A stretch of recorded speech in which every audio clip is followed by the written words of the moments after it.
Uno, dos, uno, dos.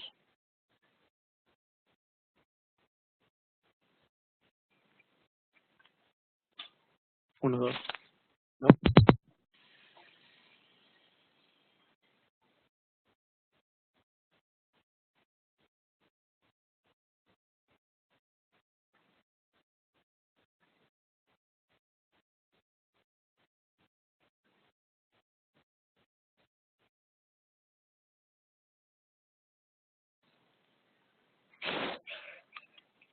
Uno. Ya.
No audio. Let me check.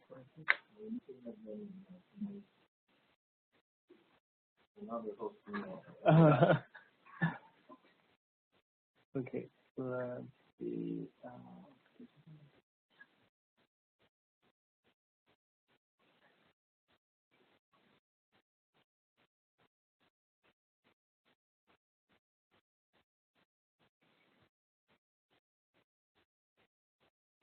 Analyst.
The guy.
Hello, everyone. Can you hear me?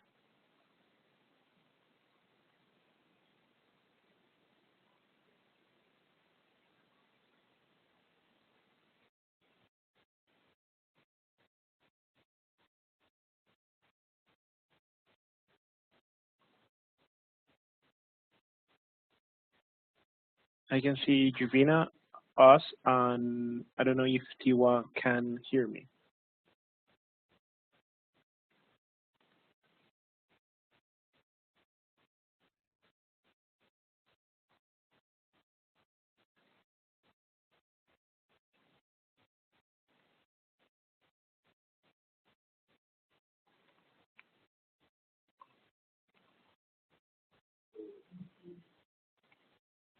No?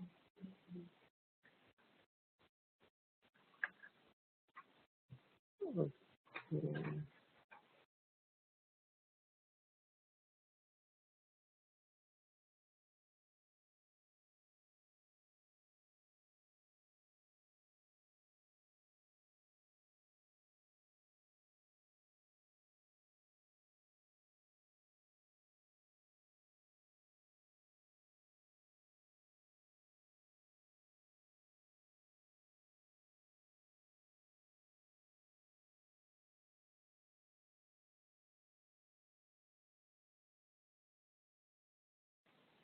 Now, can you hear me?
Okay.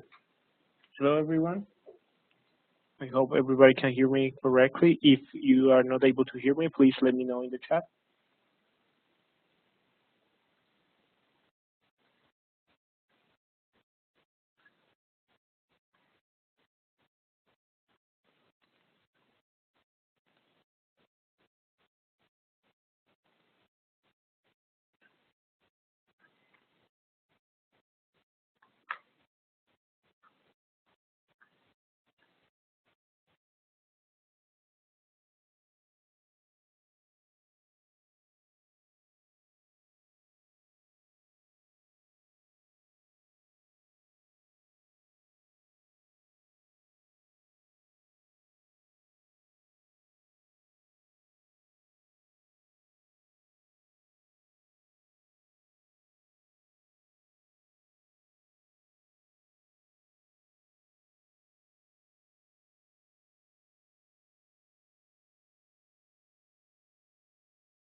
Okay, hello everyone. So I'm going to explain you the security solutions that we are offering in this moment. I'm going to start with the cameras and let it pass to the NVR.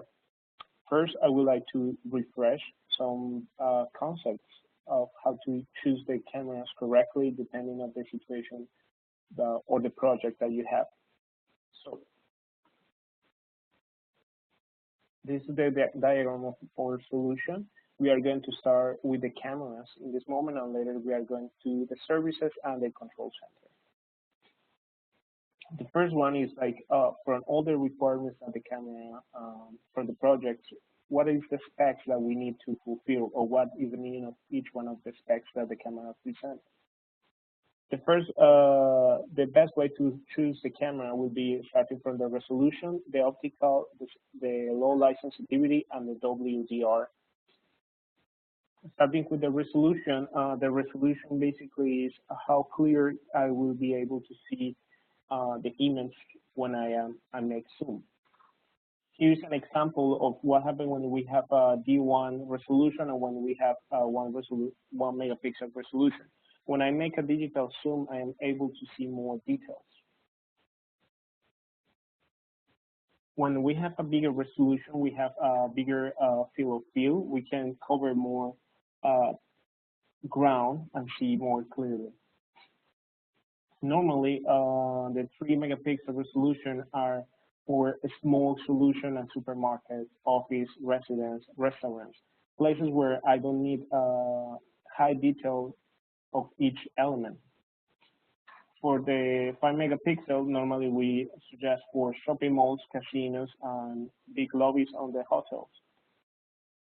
For higher resolution, 10, 12 megapixel, basically for banks, squares, and parking lots. This will allow me to make a digital zoom and have better details in each image. Now, for how to calculate the storage, we have in our website, we have a series of tools that you will be able to calculate how much space do I need depending on the camera. So if we go to the main page of ACTi.com, we can go to bandwidth and storage calculation. Here I will be able to, depending on the camera, choose the correct size of the storage. So let's say that I want to store, I want to see how many days can I store in 10 terabytes using, let's say, an A21 with a dual string. I will explain the string 1 and string 2 in a moment.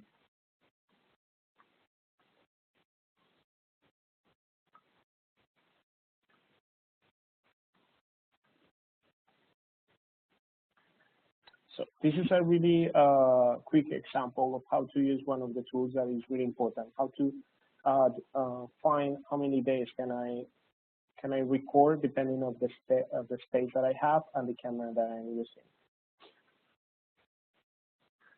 So the resolution is one important factor when I'm designing the storage. High resolution is going to use more storage.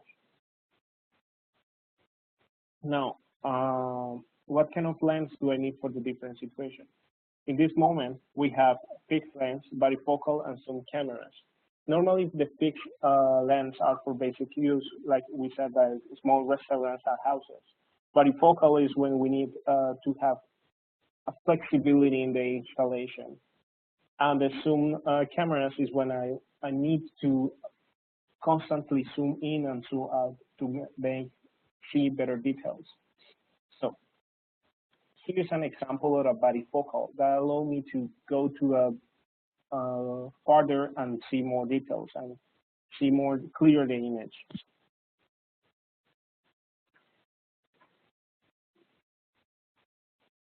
Now for the zoom cameras, I can cover more territory and go more into the details. For the low light environment, this is an example of how it's going to be a black and white. There's like a night vision. And this is an example of how it's going to be like a low light sensitivity. With a higher low light sensitivity, I can see better image in cases when the light is small and there is not a good source of light.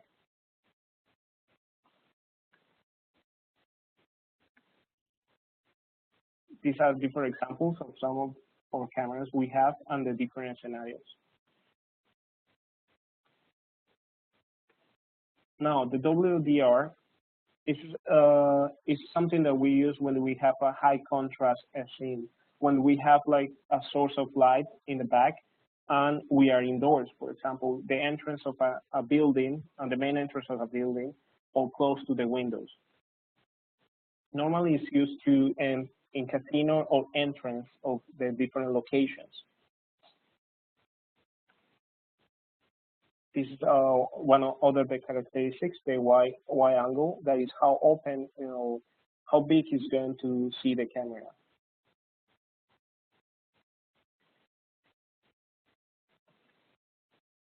Now, these are some links. Later, I'm going to share with you some links or where you can choose the different products or select the different products based on the resolution and the different characteristics that I just mentioned.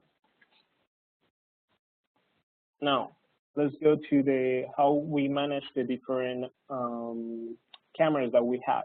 Later, I'm going to make a demo with each one of the characteristics and the video management system. For now, I'm going to explain a little bit what is the difference between the different management systems that we have in this moment. So we have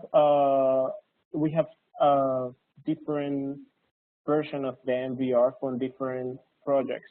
We have for smaller projects and for a bigger project. So we have the software NVR, where the software NVR, the client is who design the computer, what is going to be the specs inside the computer. This allows them to have more flexibility to choose the hardware. Although we have the standalone, and we recommend the standalone because our machines that are designed to handle this kind of task, to work with the cameras correctly without any interruption, and allow us to have a bigger number of cameras. In the moment, we have a maximum number of cameras of 200, and it's designed to support this camera. In the past, we used to have 3 different versions: the standard, the enterprise, and the corporate. In this moment, the standard version is no longer in the market, although we still support make technical support. The standard version was for a basic use, just handle the cameras, and it was limited to a 64 channel. Now we have the enterprise and the corporate. The difference between the enterprise and corporate basically is the integration of access control and POS machines. Allow me to make a push video, that is put video from my cell phone to the NVR. This allows the guards, for example, in a location, be able to upload some video for an event that is happening. We have different types of standalones. We have the NVRs. They are based in Linux base, and are mostly for the small solutions or for locations that don't have enough cameras, or the access to a PoE is not possible. So we have 2 models in this moment that support PoE, that provide the electricity necessary to power the cameras. We have the GNRs and the INRs that are for solutions that are more complex and require more cameras, or require store the units in a rack. Most of the GNRs and INR are rack mounted, and the ENRs are displayed. Also, we have the MNRs. These are designed for mobile solutions, let's say a train or some trucks, so they have vibration proof. Now, in this moment, in my lab, I don't have the POS machine and the access control, so I'm not able to make a demo in this moment, but in the future, if it's necessary, we can make another session where I make a hands-on on this product. But the POS machine has, let's say that the NVR corporate has the ability to integrate with different POS machines. What is going to allow me is allow me to have the receipt with the video. I will be able to track the income or the payments and check the video at the same time. The access control is just control the access of that specific location. You can get more information with yourselves related with the packages and the different solutions that we have with access control. Now, I would like to go a little bit more hands-on with the different concepts. For example, one of the best tools that we have is the IP utility. IP utility is going to help me to find the different cameras on the network. In this case, I have 1 camera connected in my network, that is the B47. To access to this camera, I just need to make a double click on it, and I'm going to go to the web configurator. The web configurator is one of the easiest tools to configure the camera directly. We recommend that always when the project finish the test phase, verify that we have the compatibility view. This way, we are not going to have any problems with the PTC control. Now, in the main interface, we have the live view, we have the settings. In this case, we have 2 streams. You see that the streams, they have different resolution and different form factor.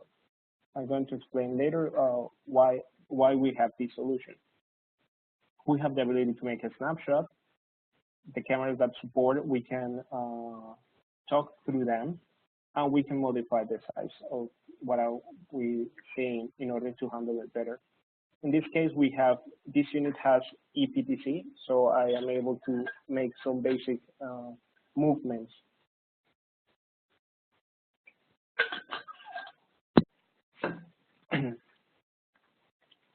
Now let's go for settings.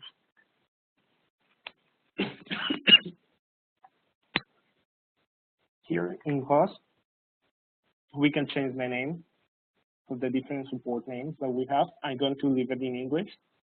By the moment, we have the date and time. Depending on your project, you can set up the SMTP. The camera is going to synchronize with your server. This server can be your standalone, your server, or your switch in order to keep the camera synchronized in time.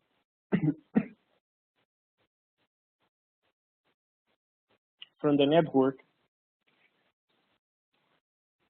one of the most important options that we have in the network is the port mapping.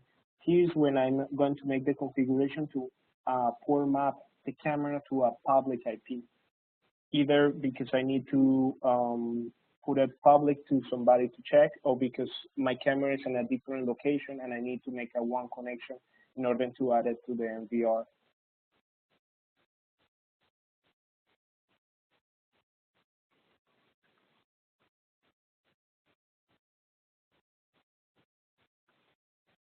So from the IP settings, the connection type is one of the most important things when we finish the project. When the project is in a testing phase, we recommend to keep it as a dynamic IP. So in this way, the switch is going to assign the different IP address. In this way, we are not going to have any conflict. It's going to be easier to test the project. Once the project is finished, we suggest to change to a static IP. So in this way, there is not going to be a change in the different cameras. It's going to be easier when a camera, the cable of the camera is broken and we need to replace it. It's going to be easy to handle in this way. From the DDNS, we offer the option to the DDNS. So in this way, we don't need to have a public IP to make the camera public. We can use one of the DDNS provider, and we create a host name that allow me to access the camera outside the network. Let's say like we have different locations, 3 locations, and each location is not close to the NVR. So we can create a DDNS for each of these locations and add it to the NVR without need the camera to be in the subnet.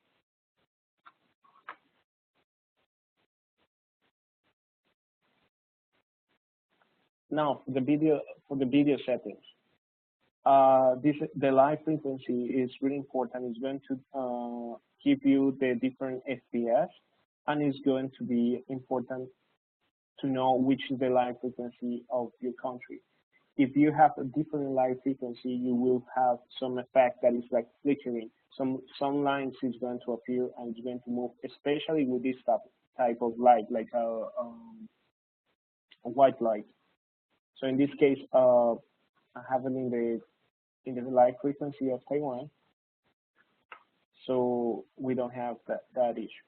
Now, for the video, we have 2 strings. The string number 1 is the string that we are going to use to record, to save the information and the recordings. The string number 2 is the one that we are going to use for the live view. The string number 1 can be in a different resolution, or the higher resolution and a higher FPS. The only important thing here is to keep it as constant bit rate and give them a maximum bit rate. This will help us to control the consumption of the storage. If we leave it as a variable bit rate,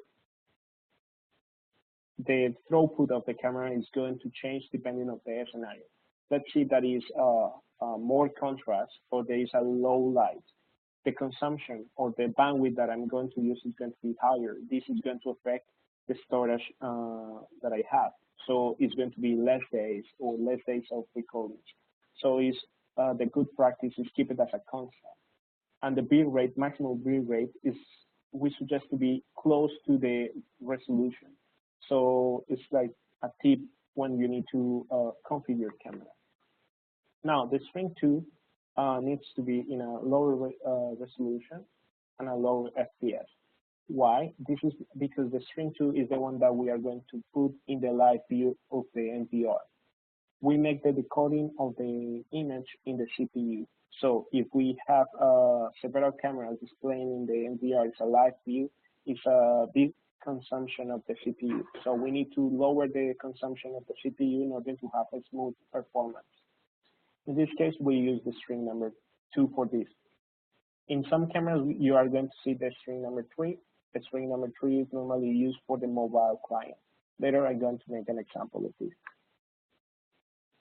The other tabs that we have here is for the different configuration, either motion detection, if we want to modify or set the camera in a specific mode, either light mode or day mode, if we want to control the LEDs, or if we want to switch the sensitivity of when the camera needs to change to a different mode.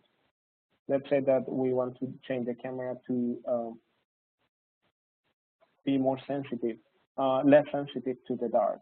So it's going to change in a different, it's going to be more difficult to change to a night mode. From the image, we can modify, we can activate the WDR or the noise resolution, or we can play with the brightness depending on the scenario that we have in the moment when we install the camera. Here, for some cases, in this case, this camera was set up for ALPR, so we need a higher shutter speed.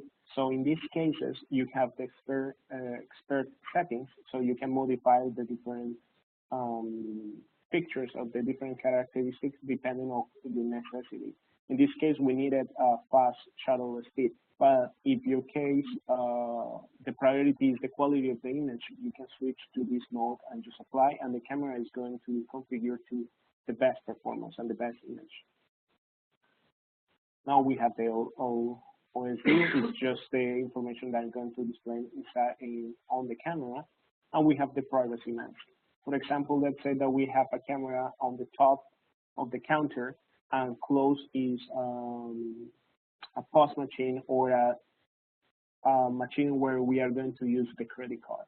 So to keep the privacy of the clients, we can set it up and enable it and create a private region where I'm going to have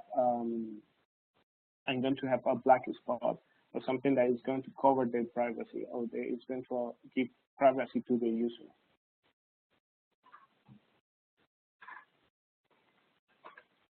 Now, for the cameras that support it, we can modify the audio. We can enable it, disable it, or we can choose the different format of the audio. Some cameras are going to have the option to choose between line in or mic in. That will be like the microphone that is built in the camera or an external microphone. Now, we have the event tab. The cameras have different events, either send information to the FTP server, send emails, or communicate with other cameras through HTTP. So in this case, here we can configure the FTP server. Let's say like there is a motion detection and I want to store some of the snapshots. So this will allow me to configure the connection to the FTP. Here we can make it from the email. Once we configure the servers, we can configure the different events. Can be the response in the DIDO, choose the different levels. Let's say like I want my camera is detecting the license plate. When I detect the license plate that is in a white list, I need to open a door. This can be done with the DO. We can configure in this specific model sound detection, notification. The notification message is what kind of message I'm going to receive in the email when the event is triggered. We can upload some snapshots of video. We can choose what snapshots to the email or video to the FTP server. Here's when we are going to configure the event list. The event list, the event is two main parts, the trigger and the response. In this case, we can, for this specific model, we can choose between the digital input or the different billing analytics, or if the unit is rebooting itself. Let's say that we have a camera in a specific location that is really important that it's be all the time on. We can set a reboot device. So in this moment, if something happens, somebody turn off the camera and turn it on again, the camera is going to send us an email if we configure it in that way to report this unusual behavior. Well, let's say like I want to know when the camera changed to a different mode, or let's say that is a sound detection.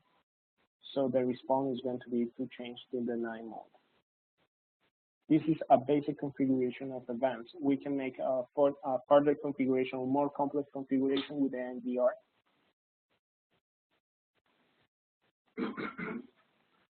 Now, we can set different users from the cameras. So we can grant different permissions to the people that is going to be involved with the camera. Let's say that I want to enable the live view without the password. This, for example, for an operator, somebody that is going to be watching the camera, but we don't want him to modify the parameters of the camera. So we just need to click live view without password, and let's see this. So this case, I'm going to put my password.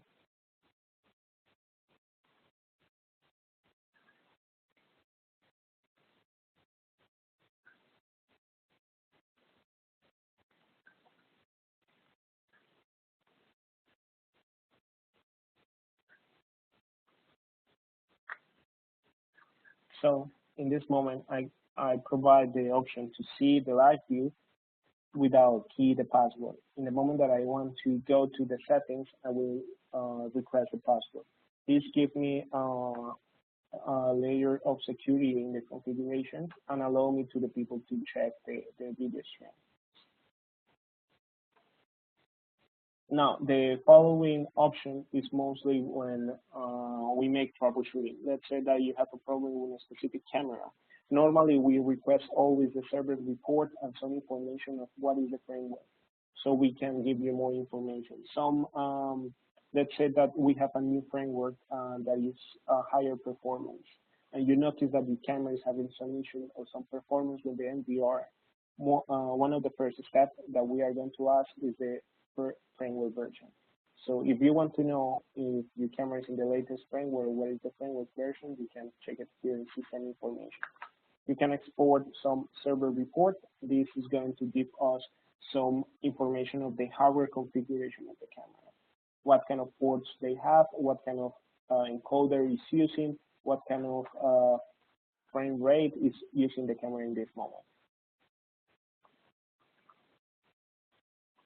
Now for firmware updates, normally recommend make it locally.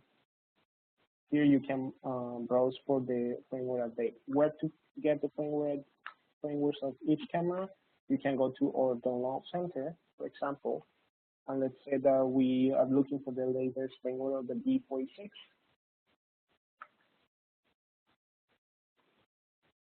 And here we are going to get all the information related with the B46, including the framework.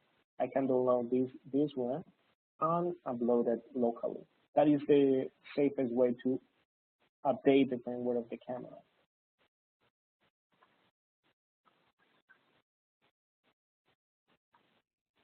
Okay, this is a really quick overview of the web configuration, the camera options. So I would like to know if you have if you have a question so far before I pass to the NVR.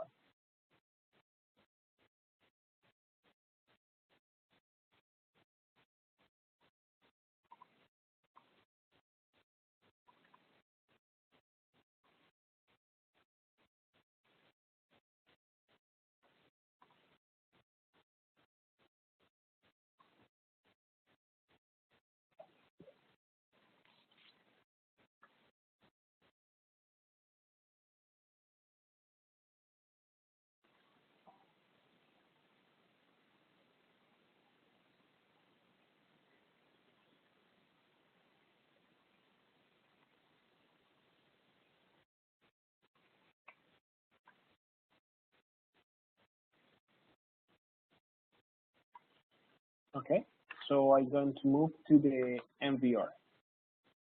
So in this moment, I'm going to use one of the machines that I have in my lab.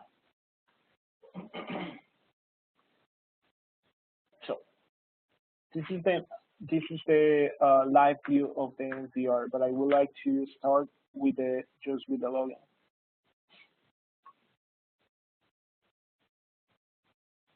So in this moment, I'm using the NVR corporate in the latest version, and the edition is corporate, and the version is the version 13. One clue is that if you are not sure which is the version that you are going to use it, you can click in this little icon on the bottom of the login page, and it's going to give you some information. So in case that you have that you need some support from us, this is some of the information that we request to. Now, the NVR is a server client architecture. So in this case, this is some information on my server, and this is my client, the workstation. So it's important to verify what is the IP address and what is the port in the moment that I'm going to make the login. So I'm going to log in correctly. The different services that the NVR use, if you notice some performance issue or if you have problems to log in, it's a good idea to check if the services are running. Now, when we use the authentication, the jest is going to block any authentication outside of the unit. Let's say that I have my server and my server is in the server room. If I click the jest, nobody outside the computing itself locally with the server with the screen on a keyboard is going to be able to access the unit. So in this moment, I don't have the click digest because I'm using this unit with other system and with a CMS.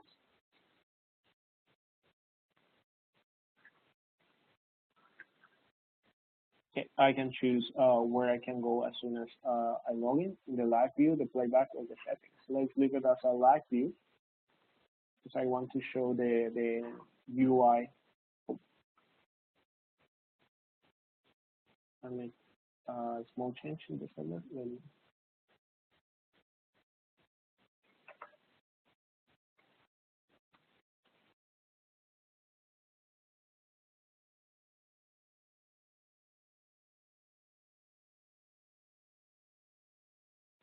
Okay.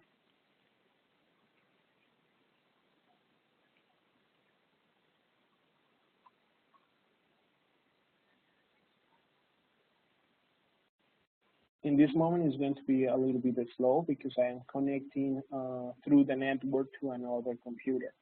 So because this is in a different location. So the first thing that we have in the left side is the different tabs or the different elements.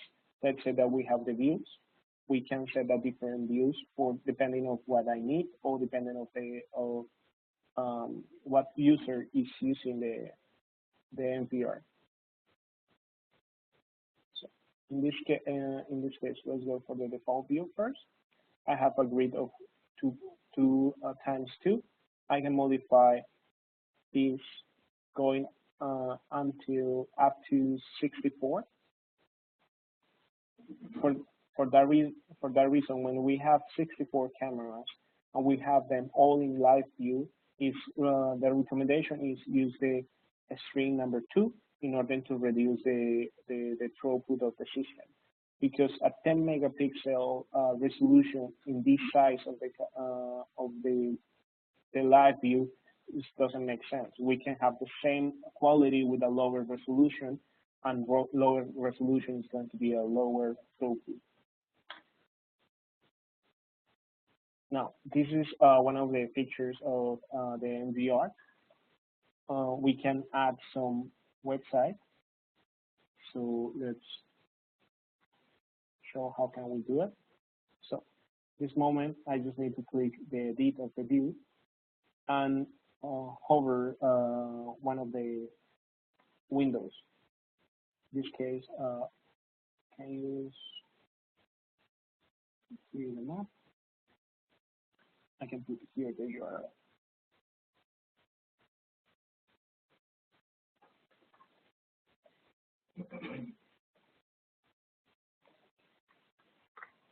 And I need to save the view.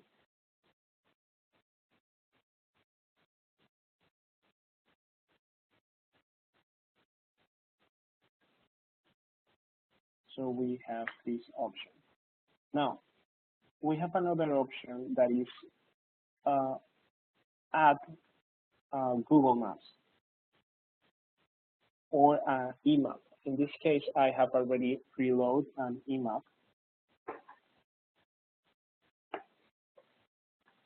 So this can be useful feature if you want to know where are each of the cameras, with the specific location of each of the cameras. So when we have the eMap, the only thing that I need to do is to go to the camera and just hold it.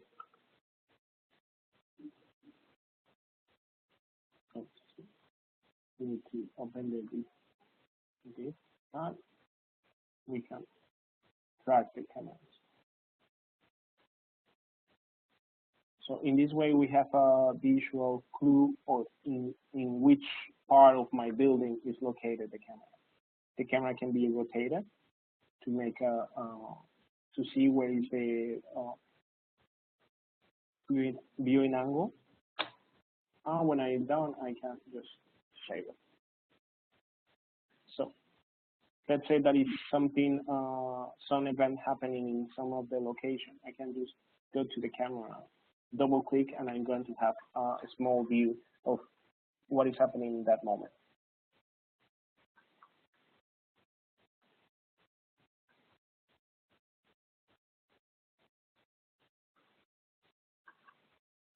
We can have different views. We can modify them.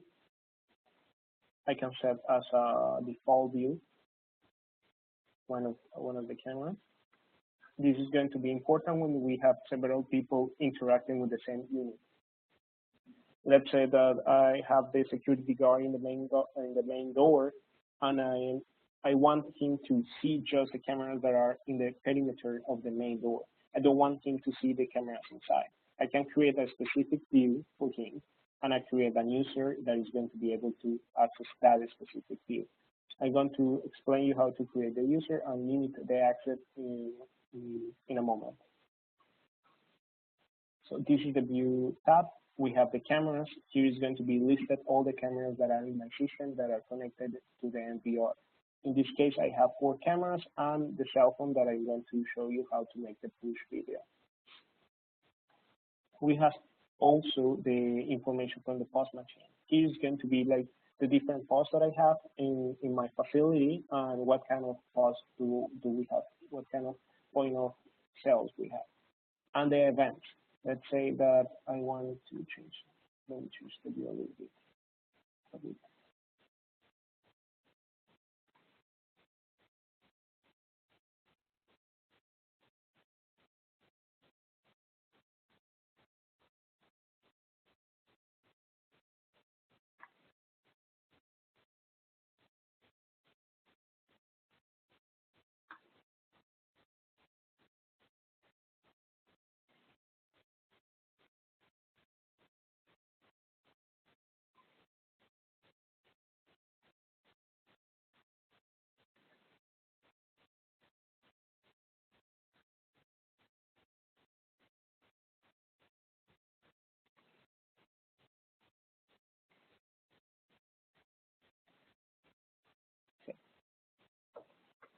Let's see that I want to control the PTC from the live view. This is a PTC model, i950, and I have here the PTC control in the live view.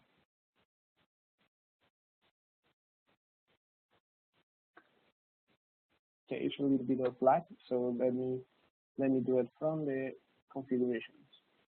So we have here in the right, we have the live view, tab, we have the playback tab when we are going to be able to see the playback, the recording. If we want to go to a specific date, we have these options too. We can go to a previous date, and it's going to show me if I have recordings. In this case, this camera was up to date, so just the date was no recordings here. We can search too by events or by bookmark. So let's say by bookmark.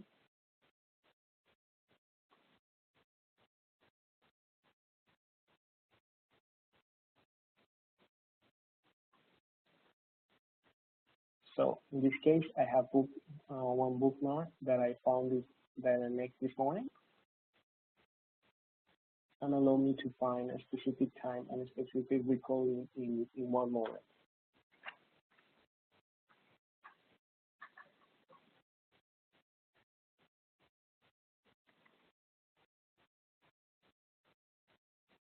I can search by events, either from a specific camera or from a specific event. Let's say that I want to search by motion detection, that is enabled in this case.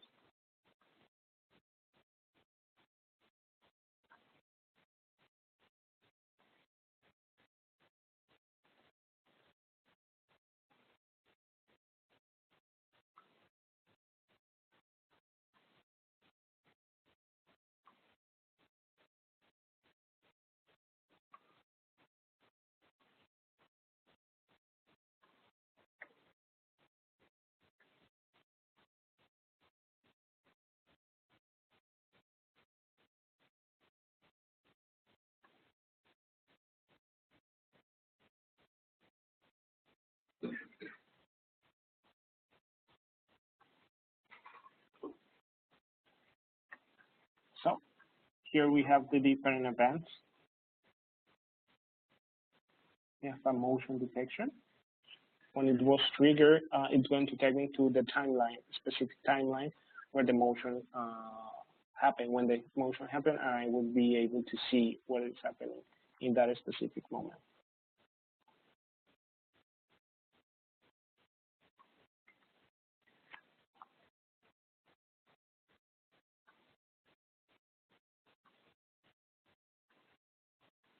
I can also create a different layout to see all the different cameras or the cameras that I want in a specific.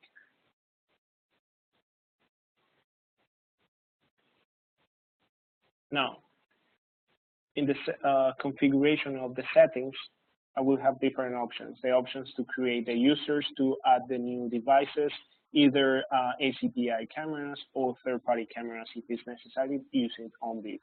When we have information related with storage, either storage in my server, specific server, or in a NAS.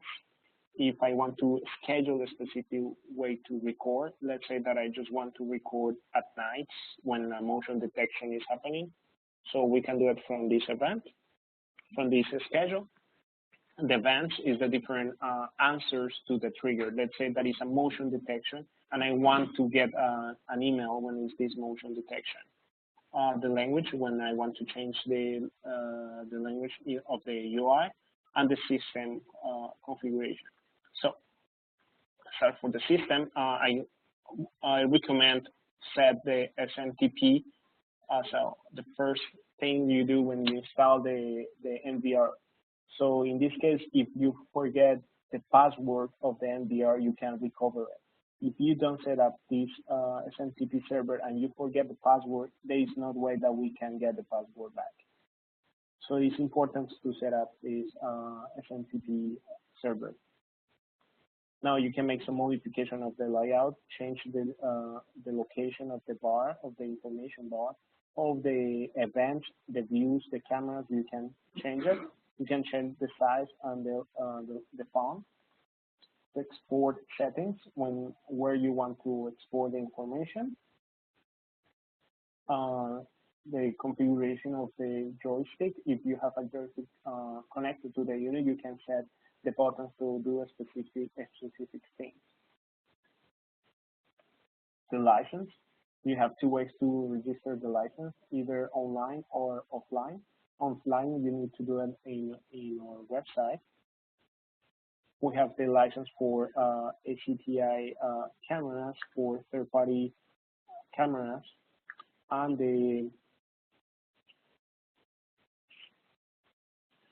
let me read that question again.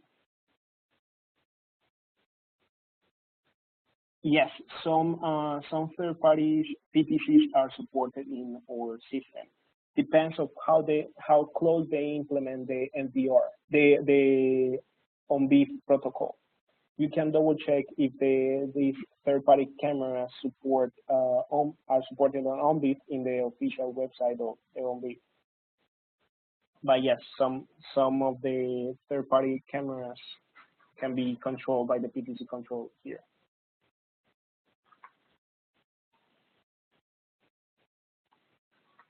So here we have the license for the POS machine and for the external devices. Some configuration for backup and restore. This backup and restore is settings configuration. It's not going to be related with the recordings itself. This is more about the configuration of all the system, the cameras, the password, the SMTP server. SMS is an additional software that you can get information from yourselves. That is to get information directly to your cell phone as a push notification. And some specific configuration from the server, either to export a login or to get some to double check where I'm going to send the information that I export, the videos that I export, which path is going to follow. If I want to have some specific alert about the CPU usage, we can configure it from here. Now, from the users, we have two ways to have some control over the usage, either creating specific groups. Let's say that I want to create a user group that is going to have access just to the live view, not to the playback. It's going to be able to access one specific private view, or let's say that I can default view. So I'm going to be this specific group of users is going to be able to see just one specific camera. In this case, it's going to be just the Q22. So let's apply the permissions. Let's go now to create a new user inside of that.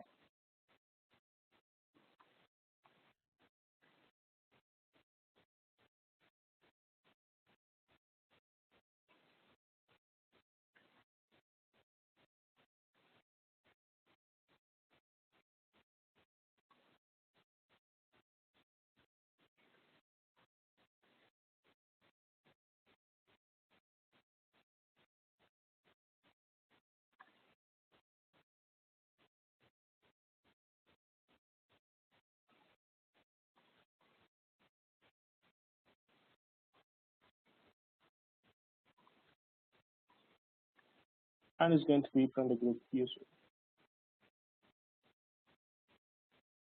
Okay, we create it. Let's apply. And let's log out.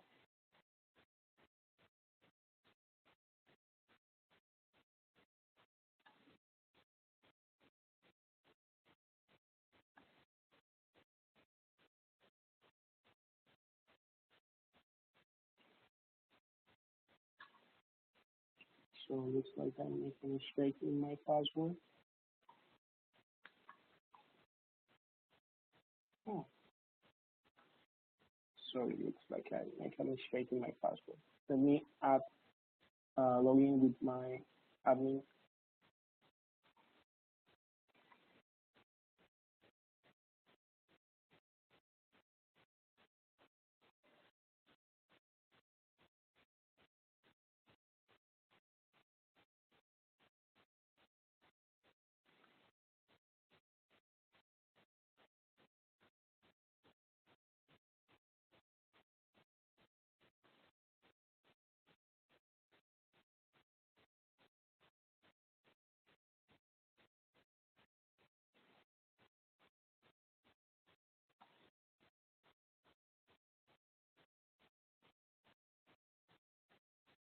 I can set a valid time too. Let's say like limit the access of the person, create this account just for a limit amount of time.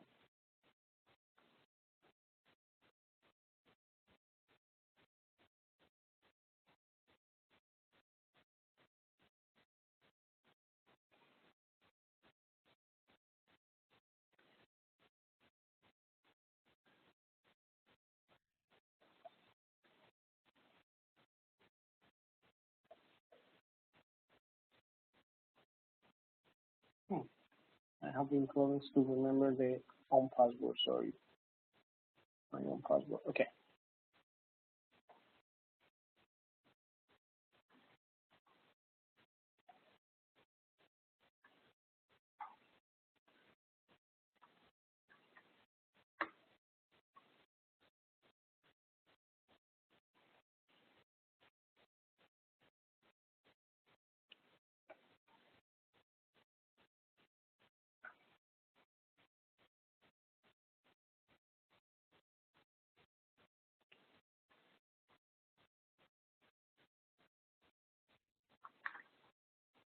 So, okay.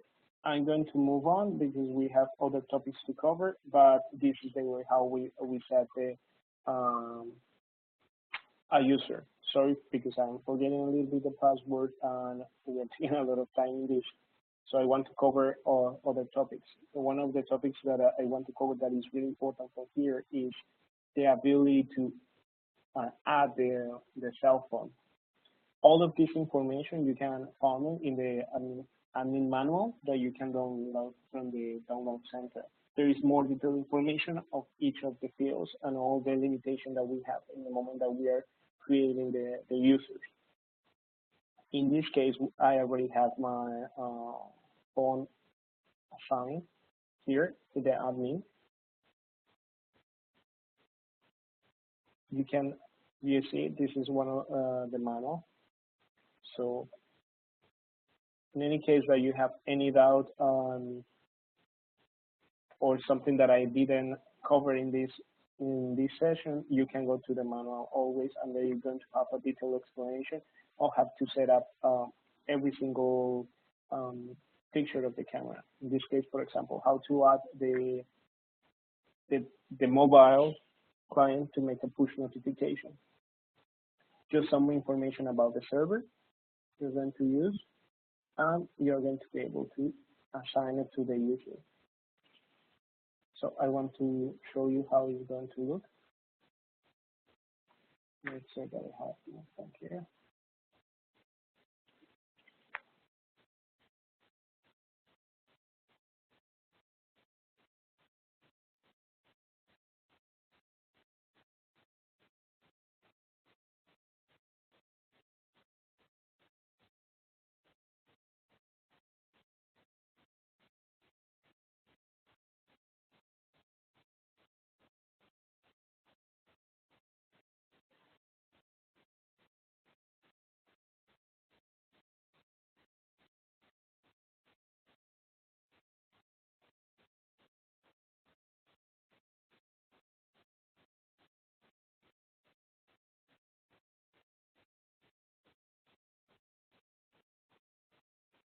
So I have a little bit of delay here because I am using the data for my phone. So it's not fast enough to send the information, but you can see the idea of what is the push notification.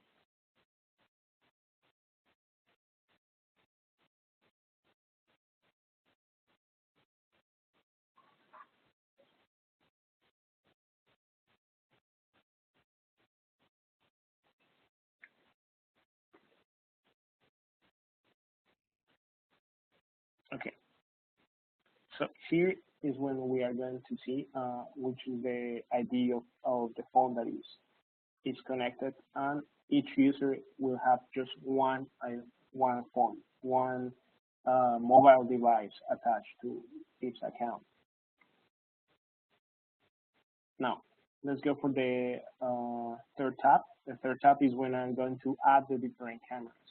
We can, in this case here, we are going to add a different camera. We have different ways to add the camera. Either search on the network, what kind of cameras do I have?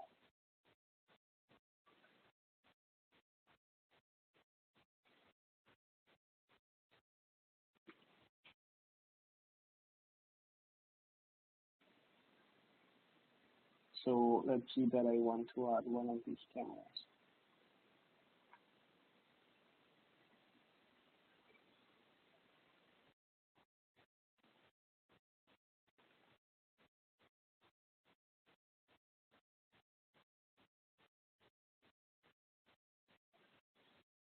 So here I have the camera.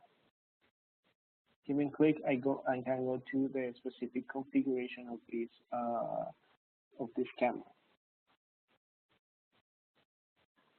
So I can get the configuration for the camera.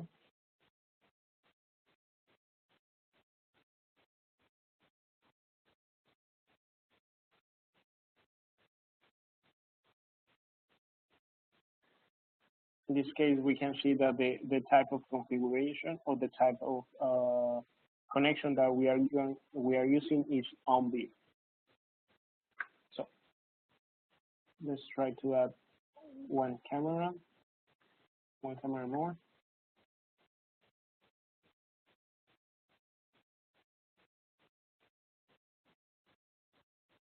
Once again, I apologize for the speed of my network. I'm not in this specific location, so we have some delay on the network.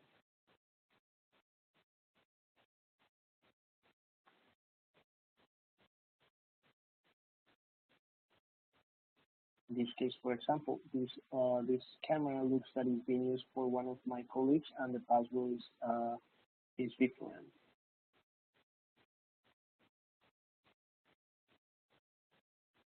So let's see.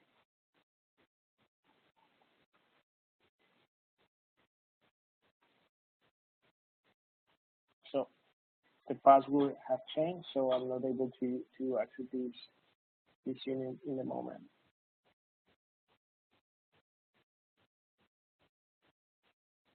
So let's work with one of the units that I already set up here. Here you can see that is the standard connection. That means that it's out with the ACTi protocol. So I'm going to this one, the Q22. The basic configuration is the basic configuration that we are going to see in the web configurator. That is going to be the name of the camera, the IP address, what kind of string mode I'm using, what kind of protocol I am using to exchange the information, and something really important that I mentioned before, what string I'm going to use for specific purposes. In this case, the string number 1 is going to be the one who I'm going to use to record, is the one that I'm going to store in my hard drive. And the default live view is going to be the string number 2. So if we go to the video, we will see like the media one is the one with the higher FPS and the higher resolution. The media 2 is going to be in a lower resolution and lower frame rate. Because for me, it's more important save a smooth and clear video that haven't displayed in the live view. And this is going to save the performance of the unit. I can check what is the difference here, how it looks, the difference, these ones. I can adjust some information of the camera that we see in the web configurator. I can set motion detection. Say that let's set some motion detection. This is one of my, we can see some of my colleagues, so we can use that one.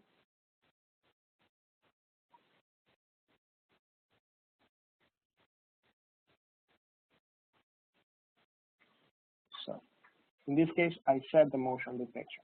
I'm going to jump a little bit to another tab to show how we configure the event.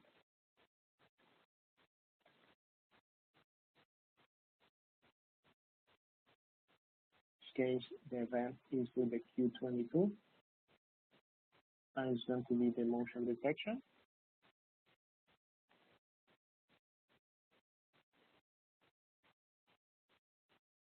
Let's say that I want to have a pop-up every time that the motion detection is triggered. Let's go to the live view. Let's say that I want to show.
Let me check a little bit the parameters of the motion detection.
Yes, the higher number of sensitivity means like a smaller the object that is going to trigger the motion detection.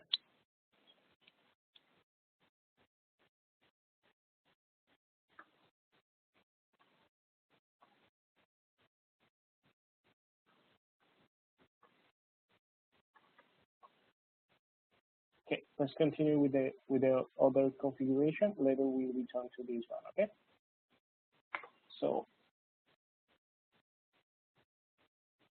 it's really important when we make the configuration from the web configurator, and later we are in the NVR, is to get the device settings. So the NVR is going to synchronize all the information between the camera and the server. So the server and the camera is going to have the same configuration. And they are not going to change the configuration of each other, and they are going to sync.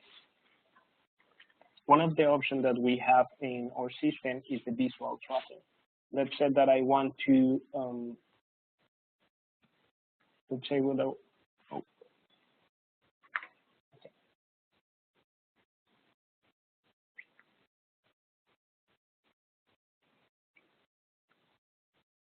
So in this case, I have, I set the visual tracking here. This means that if I click in the live view in this region, I'm going to see what is happening from this camera eyes. So we can set an easier way to track, for example, a movement of somebody through the different cameras that we have installed. So let me go to the live view. So here I have a visual aid, so that is going to help me to see. Let's go to this camera.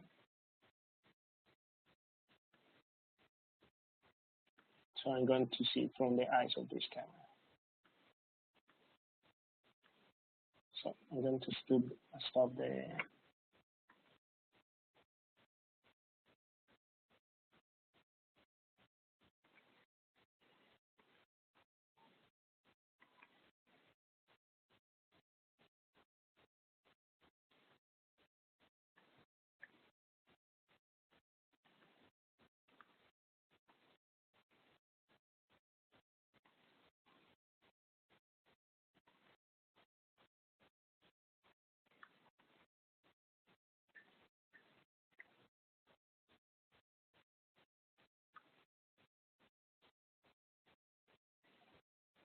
So let's try to configure in this one visual tracking to the Cube 22.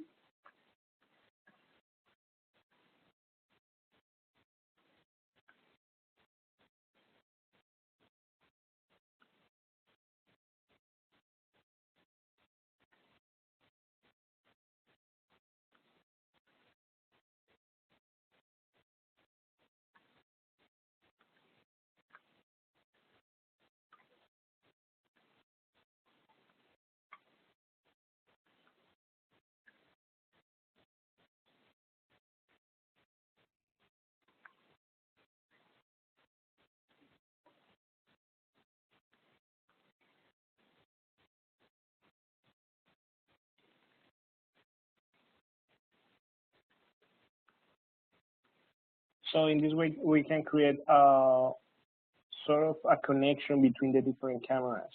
So let's say that we have a suspect. We want to track him walking around the specific path, and we know the cameras how they are, the cameras that are there in that location. But if we don't make the visual tracking, that means that our operator will need to be clicking in all the different cameras, and it might miss the suspect. But when we create the visual tracking, it's going to be easier for him to know like where to go, what is the next camera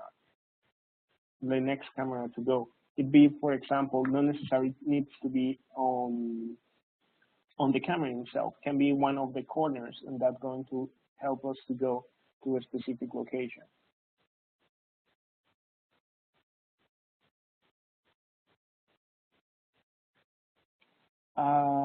What do you mean with mobile camera? Do you mean like the push video?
Yes, you mean push notification. Yes, it's my phone. So there is some configuration that I need to do from the cell phone. So at this moment, I don't have a way to show you the configuration that I'm doing from my cell phone. So that specific configuration will be related with the mobile client itself. The mobile client, we have apps for Android and iPhone. So let me try to replicate part of this process. The the process that is going to be on the NVR. Is okay for you?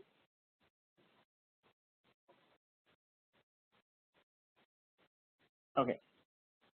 So Let's go first to user.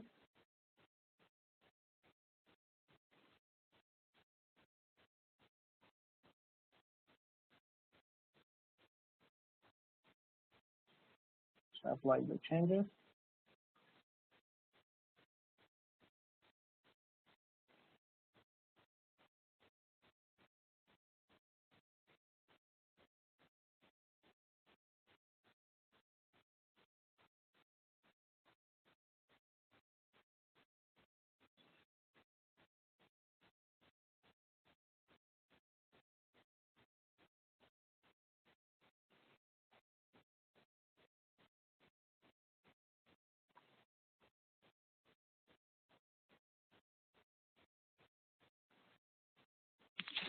Normally, the NVR has a fixed IP because it's going to be the IP of the server. If you mean that the phone needs to be in a public IP, not necessary. Basically, it's your NVR. NVR is going to be a fixed IP.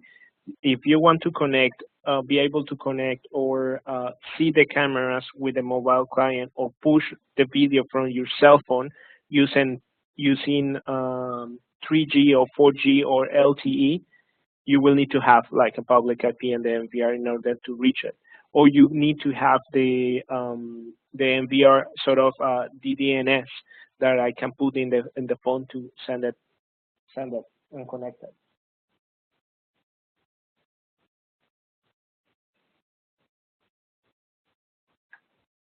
So in this moment, I'm making this configuration in my cell phone, in my app.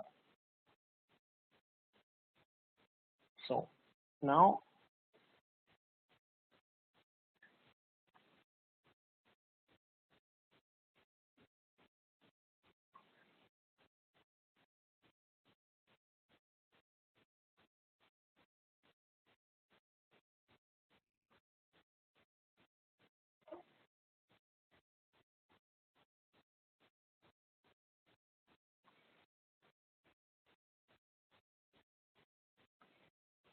so what happened is I make the configuration. What was the configuration? Set the IP and the name of the NVR, the port, and the password. In this case, I use the admin password, and I connect to the unit. You will see that you will be able to connect. Once that I am able to connect, I just need to log out and log in again. So the unit is going to refresh. Uh, so here the mobile is connected with this user. In order to finish the process, I need to click in assign video push. In that way, it's going to be already connected. So if I go to the live view, it's going to appear as part of the camera.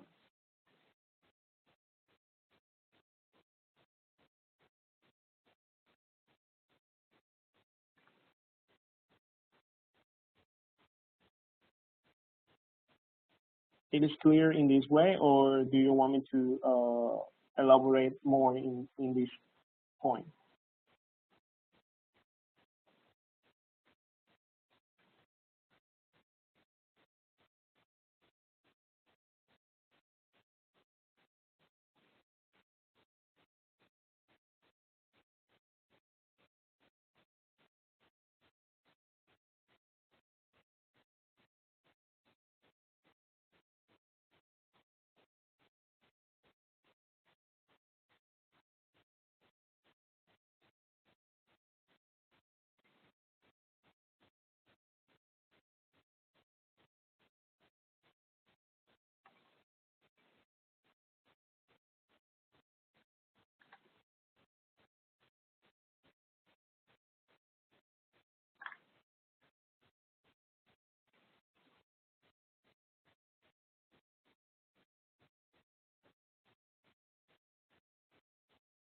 I'm trying to use an app in the iPhone that allow me to see the screen.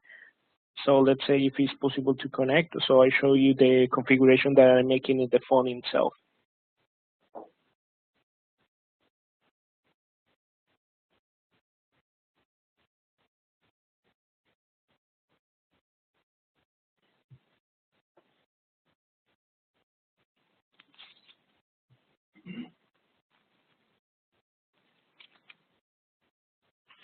Now it looks like the connection on my cell phone itself is too weak for that.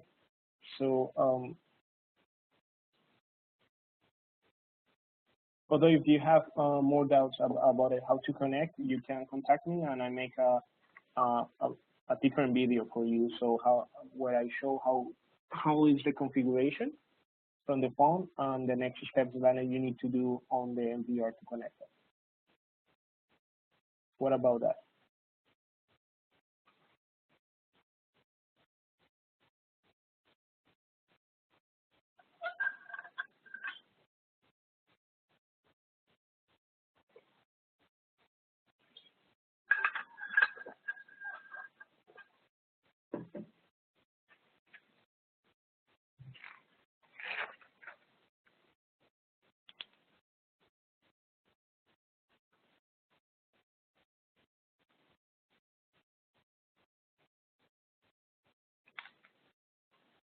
Okay, let's continue.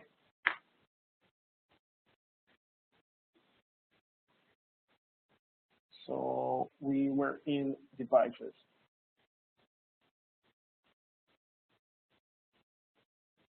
So from here, you will be able to modify the configuration you need in the web configurator. Although it's better make the configuration in the web configurator and export directly to the NVR. In case that you have SD card in the unit, you can check the storage. You can configure the DIDO. Or if you have, let's say that you have a location with several cameras of the same model, so the fastest and more efficient way to configure them is going to be with copy. You can copy the basic settings and the detail settings to the different units. So in this way, you are able to configure several cameras in few minutes. Although I recommend to do these ones to just to cameras of the same model, so you will have the best performance or the best configuration.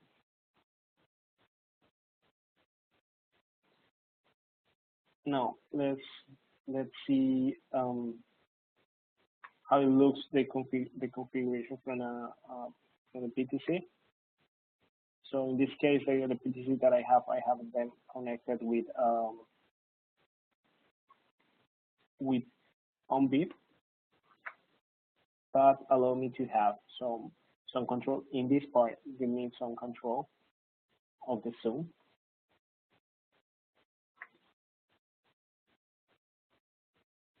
And I can go directly to the web configurator.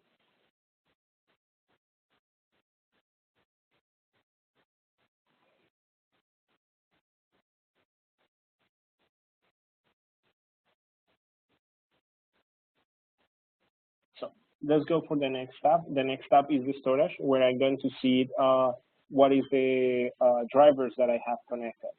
In this case, my unit has two drivers. The one that is going to be the OS drive, and the other is going to be the D drive.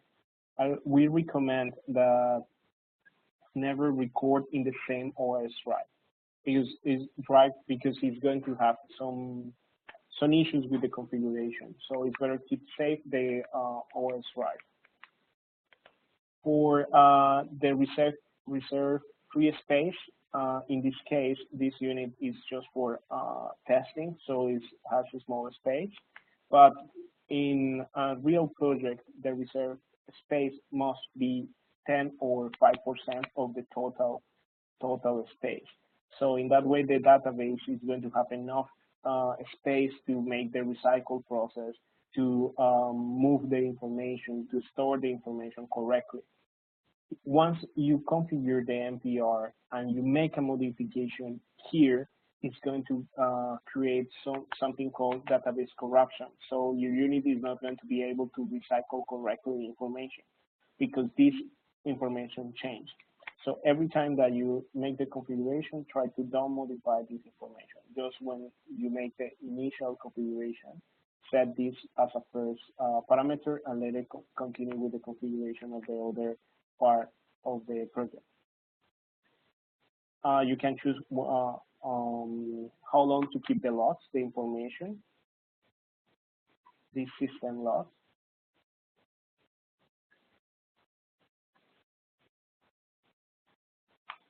Now, for the schedule part, you can set the camera to record to a specific way. In this case, we have the camera recording 24/7. So let's say that I want to make a different configuration. I want the camera just to record at night. Let's say after 6:40, I can choose to record and handle the event. If I don't put the handle event, the events are not going to be triggered. Okay, I can set it up in this way. So let's see that my location don't need to have like civilians during the morning, so I can set the recording just at night. In this way, I can save some space in the storage. Or we can do the record just based in event. If it's a motion detection, so the unit start to record. So in this way, just if something happened, the unit is going to record. We can choose some buffer of the video to start a little bit earlier to the event or stop in the same moment. We can force the unit to keep the recording a specific amount of time.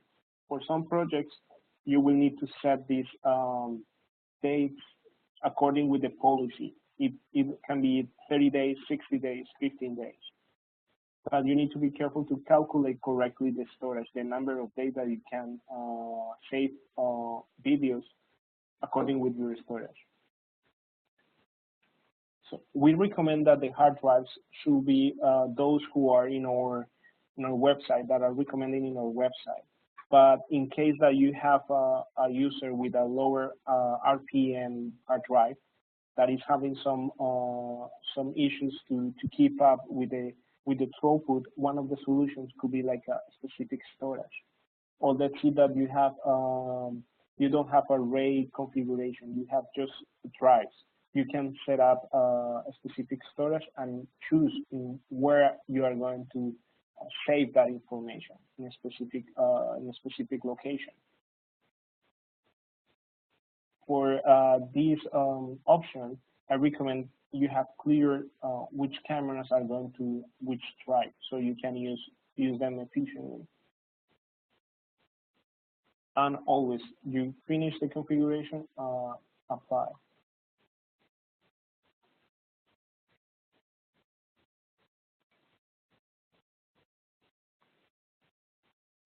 So you can see by default, you are going to see like the events of all the cameras, and you just to configure each camera in a specific, you just need to go to the camera. The next step is the events of all the units, either for the server itself, when the disks are almost full, when there is something that is not working correctly with the disk, or when the CPU is having a performance behavior. So when there is some push notification, you can set up some other information. Let's say like when there is a push notification in the live view, is going to pop up that specific feed.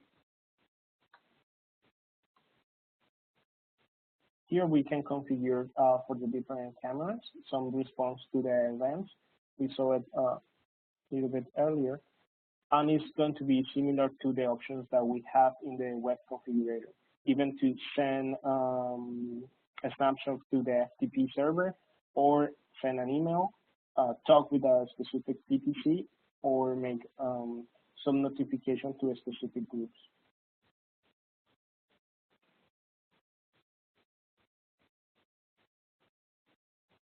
There are some specific events that are specific to cameras, to one model in a specific. In this case, the Q22, it has sound detection, so the event of sound detection is present. But for other units that are not don't implement a built-in microphone, they don't have this event.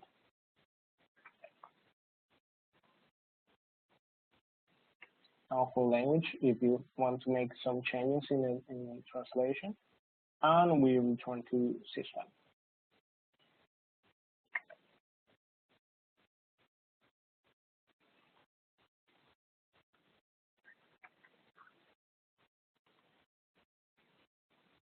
Now this is the NVR3. You have more options down here, that you can find more information in the admin manual. So let me try to show you.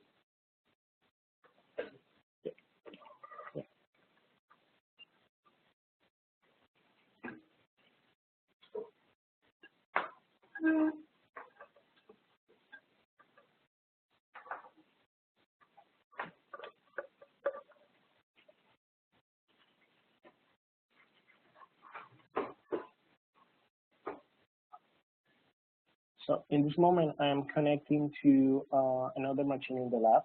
This machine is the CMS. The CMS is a system designed to handle different NVRs.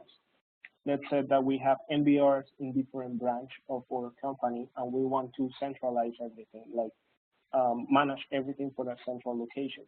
In that case, we will need a CMS. This is the CMS UI. In this case, I already have my NVR connected. So if you notice, there is some camera missing because I haven't made the synchronization. But the synchronization is going to be quite similar to other procedures that we make in the NVR. We just need to go to the settings. We just choose the NVR and import devices. So here I can choose which devices I want to import.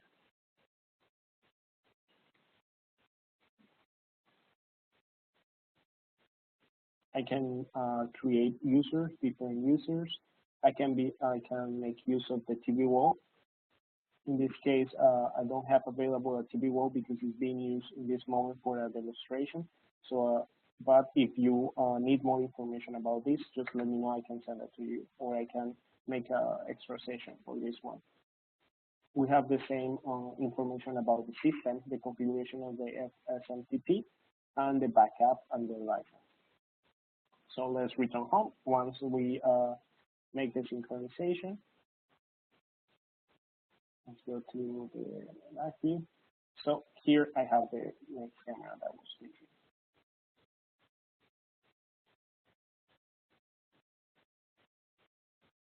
The structure of the CMS is quite similar to the NVR. We have different views. We have different sources, in this case, like the cameras. In this specific view, I have a map. In this view, I have different cameras and I have a TV wall. So here, this is the NVR that we was using for the demonstration, and this is an ENR. So you can manage different standalones using the CMS. Have the different external devices, POS.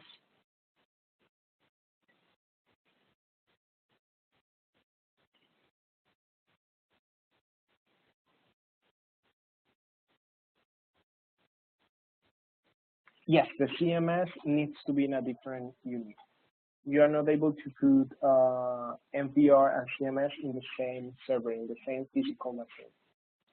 So normally they are the NVRs are in different locations and CMS is in a central location.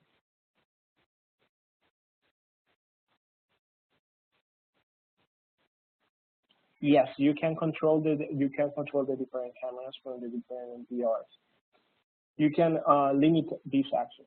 For example, I can import just specific cameras, not all the cameras. So in that way, I have control what kind of cameras the user can see. But you have all control. What you don't have is recordings. You don't have the specific recordings because this unit or this software is used to handle the information. You can access the recordings in the NVR. Here you can go to the playback and you can play back, but the recordings are coming from the NVR.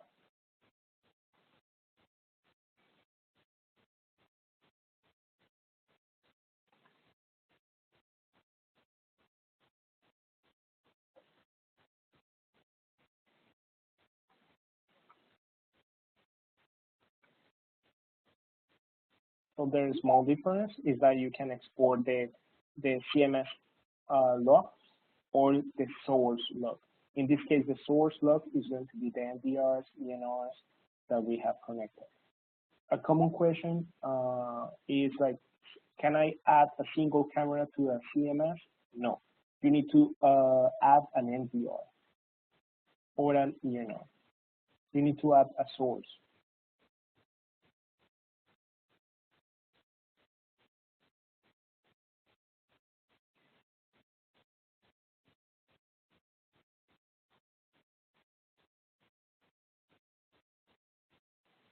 So that's it, the NVR, the cameras, and the CMS.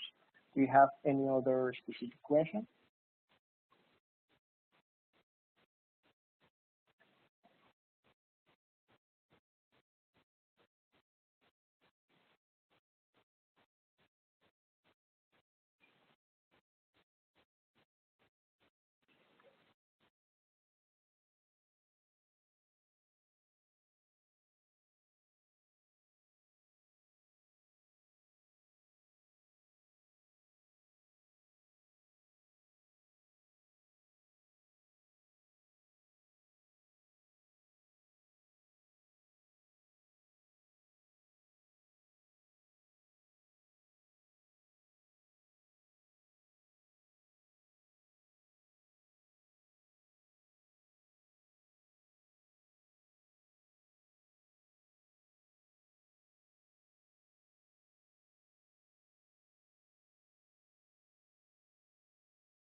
Yes.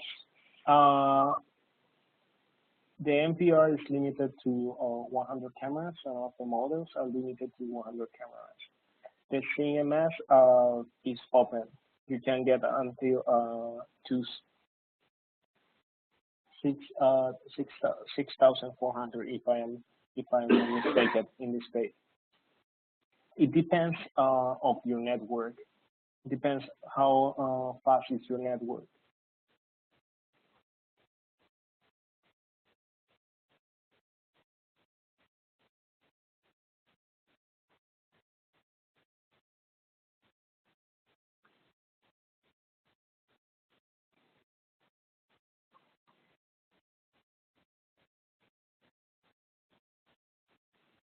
So this one here on the screen, I can show you one of the standalone CMS, and they have maximum of 800 devices, but this is because this is a specific unit, it's a hardware unit.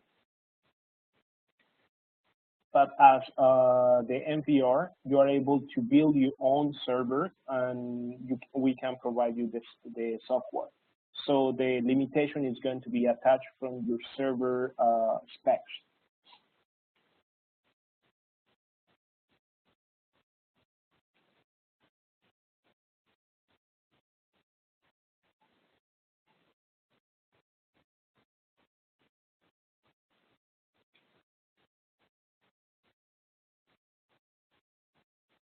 So here, you can see that we have maximum of 6,400 devices when we talk about the CMS software.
Okay, so if there is not any other question, I think we can finish the webinar. If you have any doubt, you can contact me through the sales agent. Any question you have, don't hesitate to contact me. I will be happy to reply you. If you have any specific question about the different solution or the different characteristics or how they work together, don't just text me and I will be replying to you.